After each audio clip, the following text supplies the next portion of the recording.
Hello, আসসালামু আলাইকুম সবাইকে। সবাই কেমন আছেন? আলহামদুলিল্লাহ আমিও ভালো আছি। আজকে আমরা শক্ত মুরগি রান্না করবো। এই জন্য প্রথমে মাংসগুলোকে ভালো করে ধুয়ে পরিষ্কার করে নিলাম।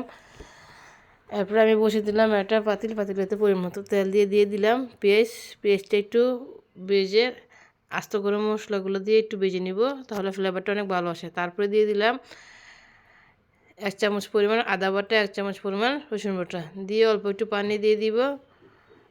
তারপরে দিয়ে দিলাম পরিমাণ মতন লবণ, হলুদের গুঁড়া, মরিচের গুঁড়ো, ধনিয়ার গুঁড়ো, জিরে গুঁড়ো, গরম মশলার গুঁড়ো দিয়ে মশলাটাকে ভালো করে কষিয়ে নিব। আর তরকারির স্বাদই কিন্তু হচ্ছে মশলা কষানো। মশলাটা যত ভালো করে কষানো হবে তরকারির স্বাদ ততগুণে বেড়ে যায়। তারপরে এখানে দিয়ে দিব একটা কেটে রাখা টমেটো দিয়ে ধুয়ে রাখা মুরগির মাংসগুলোকে দিয়ে মশলার সাথে ভালো করে মিশিয়ে নিব। মিশানো হয়ে গেলে একটা ঢাকনা দিয়ে ডেকে আমি রান্না করবো 5 থেকে 10 মিনিটের জন্য। তারপরে একটু নাড়াচাড়া করে দিব যাতে তলাতে লেগে না যায়।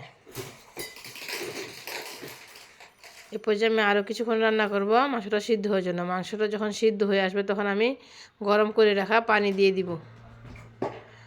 পানি দিয়ে হয়ে গেলে আমি মাংসটা একটু নাড়াচাড়া করে ঢাকনা দিয়ে ডেকে দিব। কিছুক্ষণ পরে ঢাকনাটা উঠিয়ে এই পর্যায়ে একটু কাঁচা পেঁয়াজ দিল, গ্রানটা অনেক ভালো আসে। পেঁয়াজটা দিয়ে তারপর একটু নাড়াচাড়া করে আমি সিদ্ধ করবো আরও কিছুক্ষণের জন্য। তারপর কিছুক্ষণ পরে আমি ঢাকনাটা উঠিয়ে কয়েকটা আলু দিয়ে দিলাম।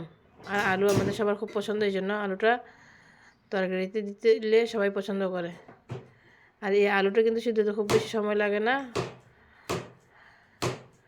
আমার আলুটা সিদ্ধ হয়ে গেছে, আমি একটু জিরের গুঁড়ো দিয়ে তরকারিটা উঠিয়ে নিব। হয়ে গেলে আমার মাংস রান্না। ধন্যবাদ সবাইকে এতক্ষণ সঙ্গে থাকার জন্য।